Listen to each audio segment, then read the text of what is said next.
ప్రజాస్వామ్యం నిలబడాలి, మనలో వ్యక్తిత్వం అనేది పైకి రావాలి, విలువలు విశ్వసనీయతతో కూడిన రాజకీయాలు మళ్ళీ ఎదగాలి. పలానోడు మా నాయకుడు, చెప్పిన ప్రతి మాట నెరవేర్చాడు, ఇతనే మా నాయకుడు అని చెప్పుకునే విధంగా ప్రజలు గొప్పగా చెప్పుకునే విధంగా నాయకత్వం రావాలి. కార్యకర్త కాలర్ ఎగరేసి చెప్పుకునే విధంగా నాయకత్వం పెరగాలి, ఎదగాలి. ఇది వైఎస్ఆర్ కాంగ్రెస్ పార్టీ ఐడియాలజీ. దీనికి కట్టుబడినాం. ప్రజలకు గొప్ప పాలన అందించాం. రాబోయే రోజుల్లో ఈసారి ప్రజలు మన పాలన చూశారు, చంద్రబాబు నాయుడు పాలన చూశారు. మళ్ళీ వైఎస్ఆర్ కాంగ్రెస్ పార్టీ ఒకసారి ఎన్నికైతే ఈసారి మాత్రం వైఎస్ఆర్ కాంగ్రెస్ పార్టీని ప్రజలు పోగొట్టుకోకుండా మరో 30 సంవత్సరాలు కన్సిస్టెంట్గా మళ్ళీ అదే పాలనని ఎన్నుకుంటారన్న నమ్మకం, విశ్వాసం నాకున్నాయి. చంద్రబాబు నాయుడు లాంటి వ్యక్తులు అనే మాట, బటన్లు ఏముంది, ముసలాయివిడ కూడా నొక్కుతుంది బటన్లు అని చెప్పి ఇదే మాట చంద్రబాబు నాయుడు అన్నాడు. మరి ఇదే చంద్రబాబు నాయుడు ఎందుకు బటన్లు నొక్కలేకపోతా ఉన్నాడు అని చెప్పి ఇదే చంద్రబాబు నాయుడిని ఈరోజు గ్రామంలో ఉన్న ప్రతి ఇంట్లో ఉన్న వ్యక్తులు కూడా ఈరోజు అడుగుతూ ఉన్నారు. మరి ఈరోజు ఏమంటా ఉన్నాడు, ఎంత మొహమాటం లేకుండా, ఎంత నిస్సిగ్గుగా ఏమంటా ఉన్నాడు, రహస్యం ఏదైనా ఉంటే చెవిలో చెప్పు అంటాడు. ఇంకా ఏమంటాడు, బటన్లు నొక్కిన జగన్ను పంపించినారు ప్రజలు, బటన్లు నొక్కిన కేజ్రీవాల్ను పంపించినారు, బటన్ల టైం అయిపోయింది అంటున్నాడు. అంటే మొహమాటం లేకుండా నిస్సిగ్గుగా ఇంత దారుణంగా అబద్ధాలు చెప్పి మోసం చేసి అధికారంలోకి వచ్చిన ఈ వ్యక్తిని చీటర్ అంటామా, 420 కేసు పెట్టాల్సిన కేసు కాదా ఇది అని చెప్పి అడుగుతా ఉన్నాం. మేము అందరం కలిసికట్టుగా ఈ ప్రభుత్వాన్ని గట్టిగా బంగాళాఖాతంలో కలిపే పరిస్థితిలోకి తీసుకొని పోవాలి. ఎన్నికలైపోయాయి.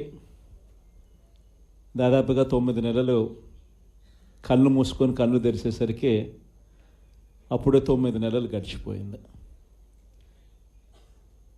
నిజంగా 2019 నుంచి 2024 మన ప్రభుత్వం ఉన్నప్పుడు, అంటే వైఎస్ఆర్సిపి జగన్ 1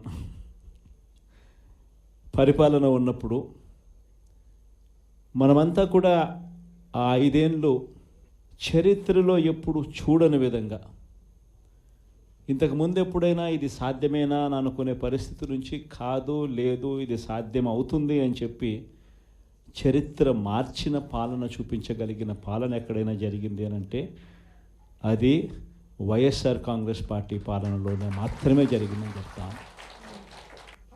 ఈరోజు పరిస్థితి ఏమిటి అని చెప్పి ఒక్కసారి చూస్తే, నేను చెప్పిన ప్రతి అంశంలో కూడా ఒకవైపున సూపర్ 6 గాలికి ఎగిరిపోయింది, సూపర్ 7 గాలికి ఎగిరిపోయింది, ఎన్నికలప్పుడు చెప్పిన మేనిఫెస్టో చెత్తబుట్టలోకి వెళ్ళిపోయింది, ప్రజలకు ఇచ్చిన మాటలు మోసాలుగా తేలిపోయాయి. మరోవైపున వ్యవస్థలన్నీ కూడా, ఇప్పుడు నేను చెప్పిన వ్యవస్థలన్నీ కూడా, విద్య, వైద్యం, వ్యవసాయం, గవర్నెన్స్, అన్ని వ్యవస్థలు కూడా తిరోగమనంలో కనిపిస్తూ ఉన్నాయి. కేవలం ఒకే ఒక వ్యక్తి మారాడు, ముఖ్యమంత్రి. ఒకే ఒక పార్టీ మారింది, వైఎస్ఆర్సీపీ పక్కకు పోయి టీడీపీ వచ్చింది.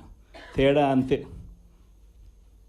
ప్రతి వ్యవస్థ తిరోగమనం, ప్రజలకు అంతవరకు అందుతూ ఉన్న ప్రతి పథకం రద్దు, వీళ్ళు చేస్తామన్న ప్రతి పథకము మోసం, అబద్ధం.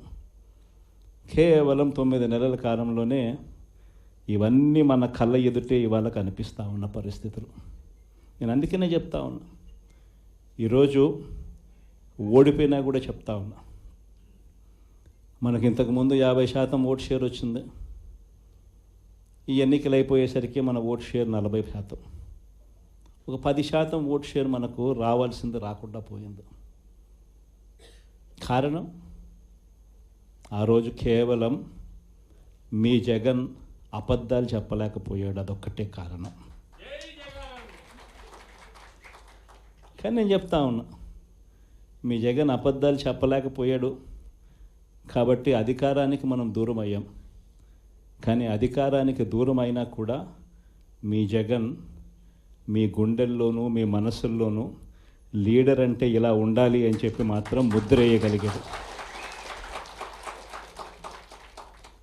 కారణం ఏమిటంటే రాజకీయాల్లో ఉన్నప్పుడు విలువలు ఉండాలి. రాజకీయాల్లో ఉన్నప్పుడు విశ్వసనీయత అన్న పదానికి అర్థం తెలియాలి. మీ జగన్ మరో 30 సంవత్సరాలు రాజకీయాల్లోనే ఉంటాడు.